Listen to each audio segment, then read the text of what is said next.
Hey traders, it's another 24FX Academy webinar. I'm waiting for a few of the people to join us. We're going to be talking about the FOCM meeting today. We're also going to be jumping into the dollar index. We'll be going over the euro, US dollar, Switzerland franc, and maybe a few other currency pairs. I'm really excited. Talk about a few trades that we took this week, Paul and I. Uh, if you do miss Paul, he'll be back on Saturday on our Saturday webinars that we do every week. And if you're not at our live webinar, you'll be watching this also on YouTube. We'll be uploading this as well on the YouTube channel 24FX. It's a great experience. If you have not seen us live, we do answer some questions through the chat group. So it's a really amazing experience to have. If you are watching this on YouTube, please hit a like or subscribe button, or you can comment. We always read the great comments that anybody leaves. So yeah, I'm just waiting for a few more people to join the group. If you have any questions, I do have the chat box up. I believe Paul may be also monitoring that, and I also have it on my third screen as well. So you guys can ask away. When we get to the questionnaire section, feel free to ask any questions. All right, guys? So we're going to get into it in a few more minutes. I just want to say once again, hello, I'm Travis from 24FX Academy. And hey, let's get to it. So let's get into the charts.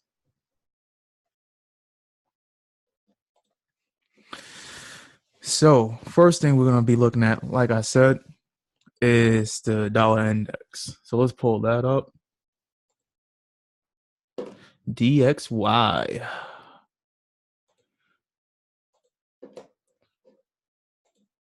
Now, before we get into the technicals about it, let's first talk about the fundamentals, which everybody waited from Sunday night into Wednesday evening at 2 p.m. We have the FOCM meeting. And you know what? Out of all the FOC meetings, it was the slowest and the most boring one ever. And the reason why is because last month, the Fed actually had a meeting and they talked about not actually raising the interest rates. Their main goal is to actually keep interest rates at a certain point and not trying to move things too rapidly to keep the strength of the dollar moving stronger. So with that being said, because they already had their prefix notion of how they wanted to move the market, this FOCM meeting was not that dramatic. They really had no volatility in the market. Really wasn't much change causing the US dollar to fall as I thought it would. So right now we're going to get back into the technicals and really see what levels that we can actually jump into potential trades in the future. But in the breakdown, I will be talking about this in a blog article that I'm writing as well of the FOC meeting and why the market has not moved as dramatic as we predicted. So looking at the dollar index, we traded on the daily today, pin bar showing, hey, that bearish rejection. But if we look at our technical tools that will break that down, we have our Ichimoku cloud, which I love and respect. We're going to have our 55 moving average, which is this purple or fusion color. This blue line is our base conversion line that comes with the Ichimoku cloud, which this blue area zone is our cloud representing an uptrend. Excuse me, I had to take a sip of my tea. And then we also will have our monthly pivot points. So hence why, if you look at this monthly pivot point, well, we had a major rejection as well because we was in this zone. So because we rejected this major pivot line on a monthly, we're going to continue up.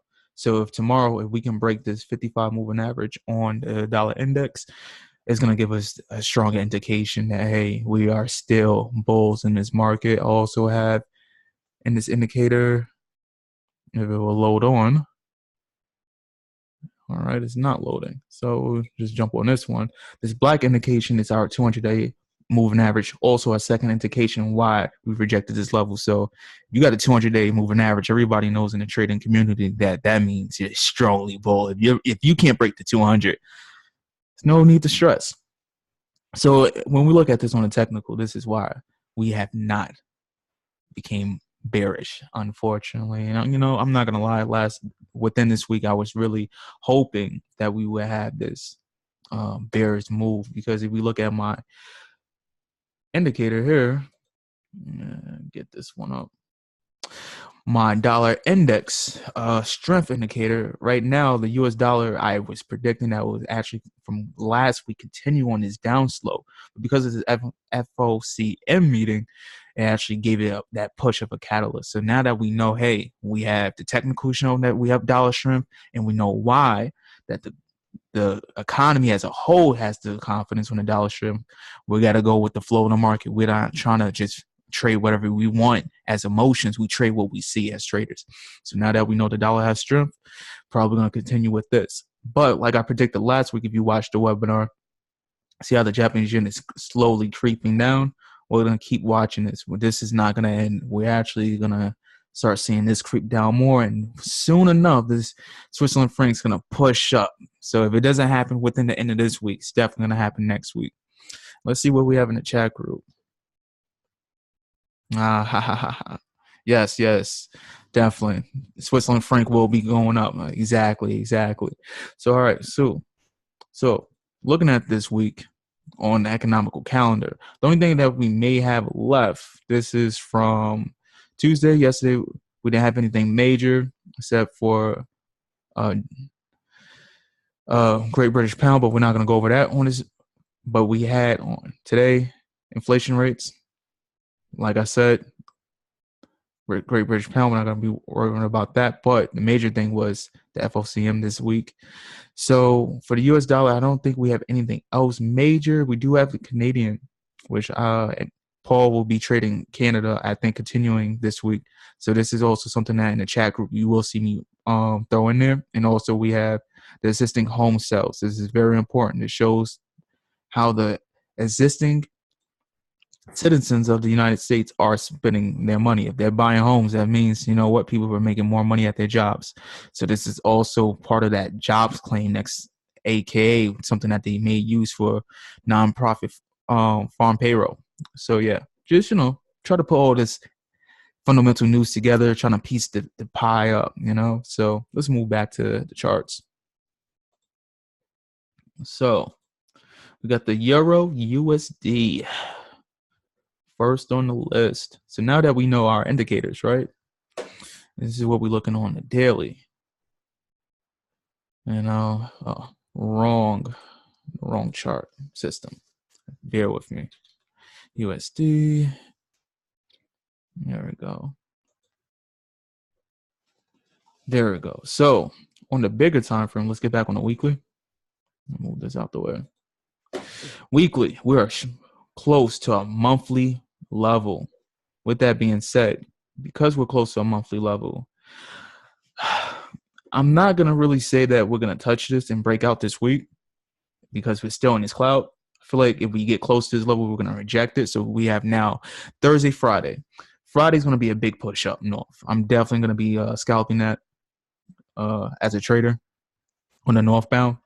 But I would say tomorrow I'll be still bearish slightly. If we can continue pushing down on the euro and then maybe have a bounce off of this level, hopefully. If not, then we're going to definitely be breaking out the monthly level. We break out this monthly level, my main goal will be continue shorting, because now we're below the Ichimoku cloud, giving me secondary confirmation that we are bears against the euro, showing that the US dollar still has strength in this market. So this is going to be a great trade. Also secondary confirmation, because we could not break over the conversion line in the Ichimoku cloud, which is this blue line, like I said earlier. It's going to keep me in my trade as a bear. Let's look at this on the 4 hour. So on the 4 hour, we're definitely going to be bearish. So like I said, we're close to this monthly pivot line, which is already here. This whole number, which is 1.148. Like I said, we have Thursday. Thursday is a last day within this week that we're gonna have any volume. And usually for the euro, we die out on volume on Thursday. The volume days, in my opinion, studying the markets, Tuesday, Wednesday, early Thursday morning, and then after that, it's slow. Everybody's taking a profit, going home, celebrating over the weekend. So with that being said, I don't see this breaking through. What will happen? We'll have this retest of this level. I'll use my draw tool.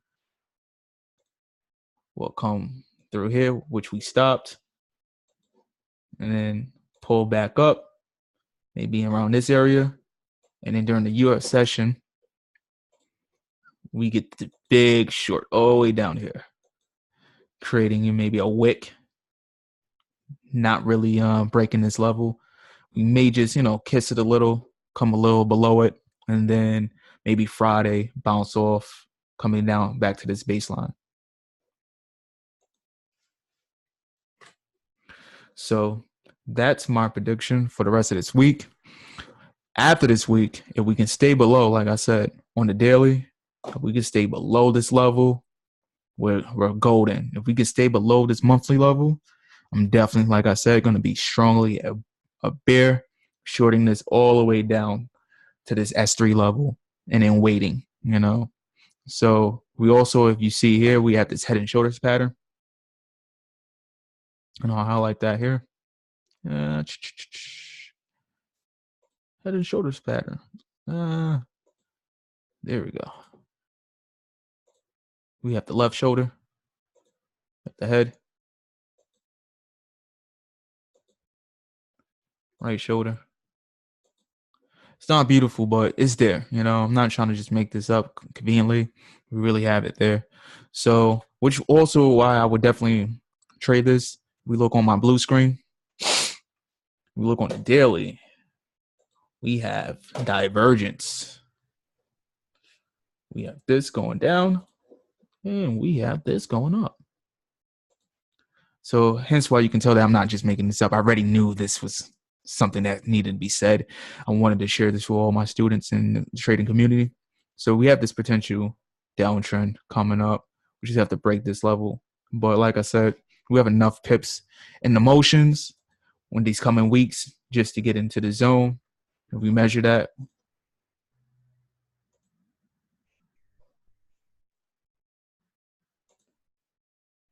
it's over 120 pips. I'll take that. Pip and run, baby. Excuse me, I just had to drink my tea. So yeah, so that's my opinion on the Euro USD. Like I said, this is not trading advice. This is just my mere opinion and forecast on how I see the market.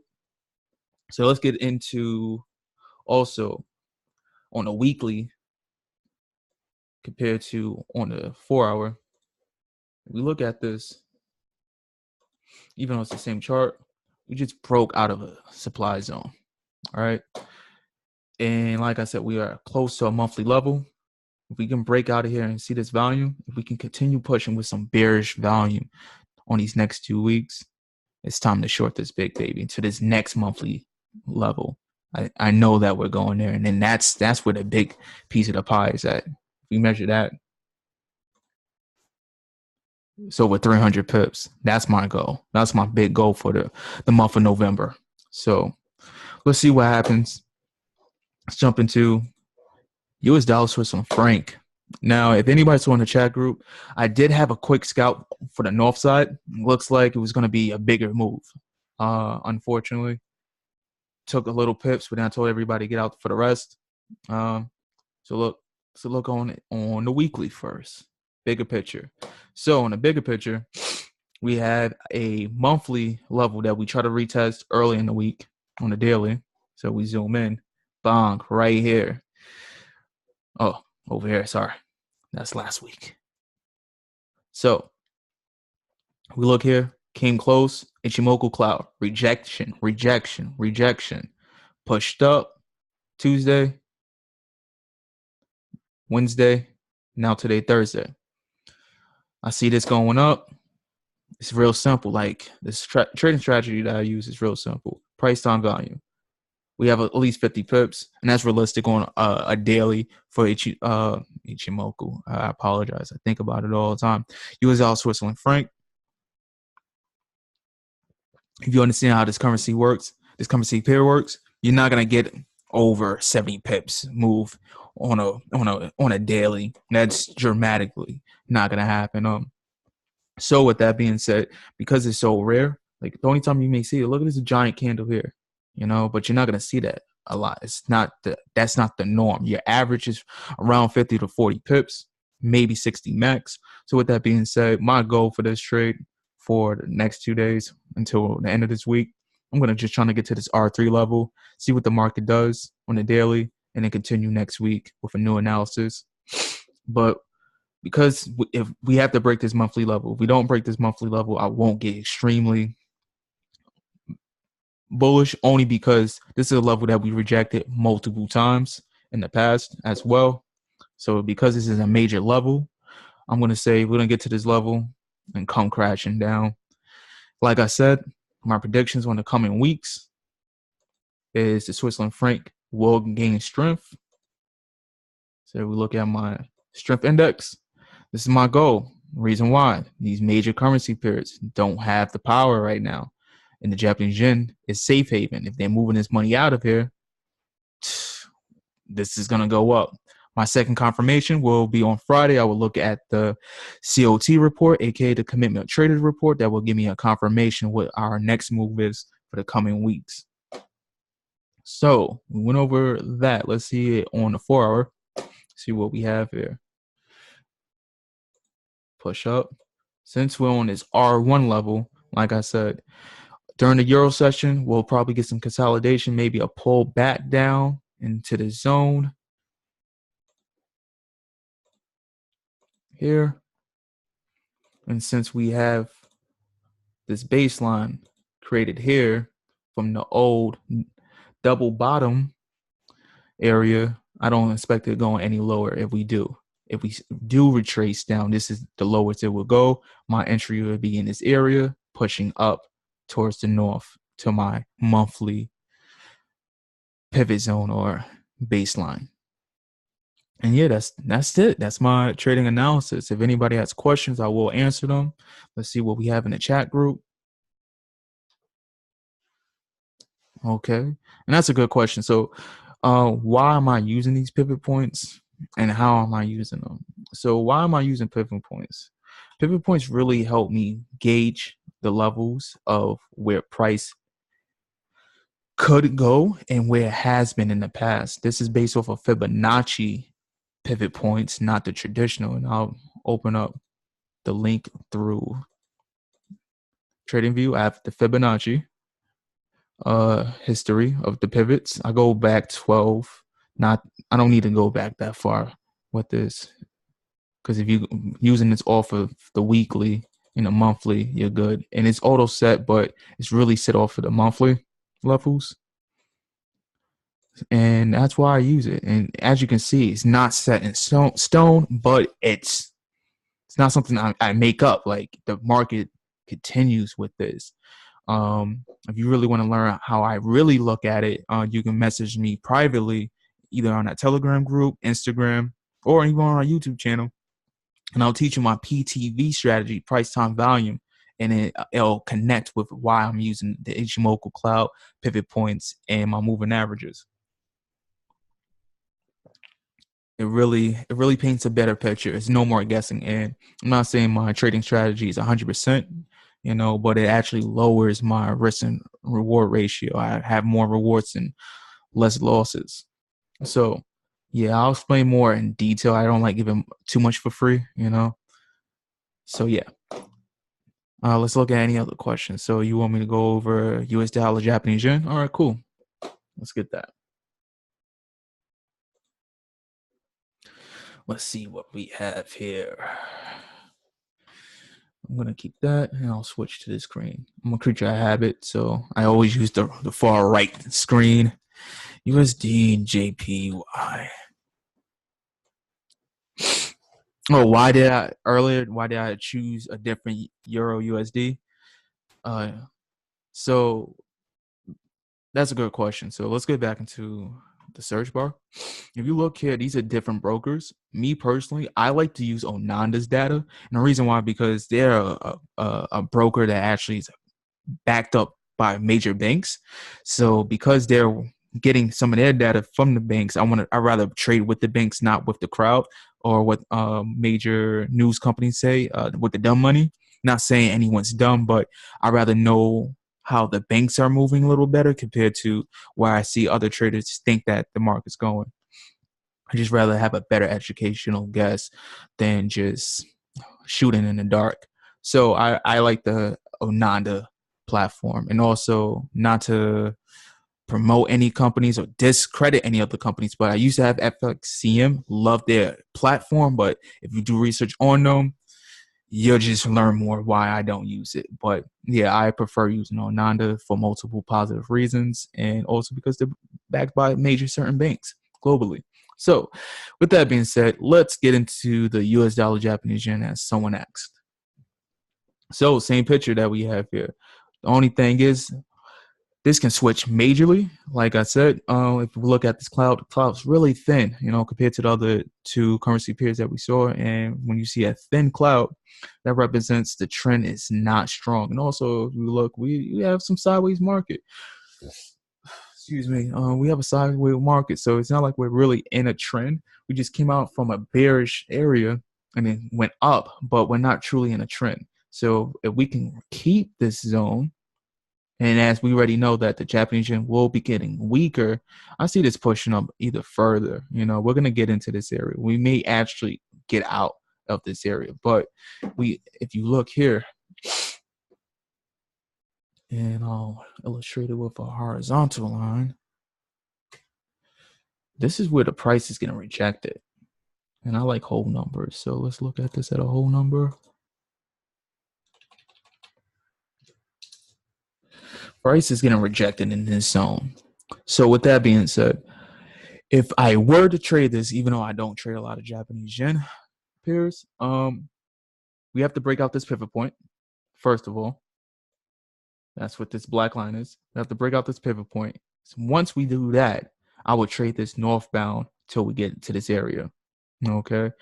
And then once that happens, I will need confirmation past this level to continue to this R1 level. But I want to just blindly just trade this because I'm seeing a pattern here. Look to the past and it'll tell you your future in trading. It's not that hard. So with that being said, that's that on the weekly. If we get into the daily, we rejected the 55, which is a good move. Wow. I don't trade the US dollar Japanese yen, but this looks really attractive as a trade. I'm definitely going to be putting this in the chat group. So if we look here, we just rejected this 55 level on the daily. So if Thursday we get a big push up, hopefully, because we may have some news going on here. So if we can get a big push up north, unless something weird happens fundamentally on the news, we can get this going up.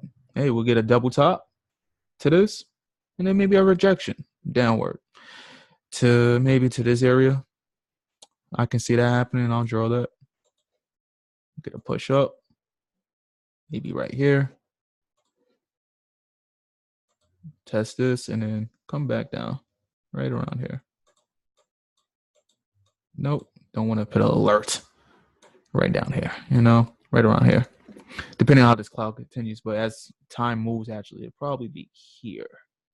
That looks more adjusted. Yep, that looks more adjusted. So, yeah, that's my vision on the U.S. dollar Japanese yen. Doesn't seem like everybody else has any good questions. And not saying good like in good or bad, but it doesn't seem like anybody has any questions because it seems like we're all trading euros and USD. So with that being said, I'm going to end this webinar. But once again, I would like to say thank you for watching our 24FX Academy webinar. Like I said, if you like the video, give us a thumbs up, subscribe, or leave a comment. And if you don't like, definitely would like to hear your thoughts, because all we want to do is grow with this community and share love. So thank you again, and take care.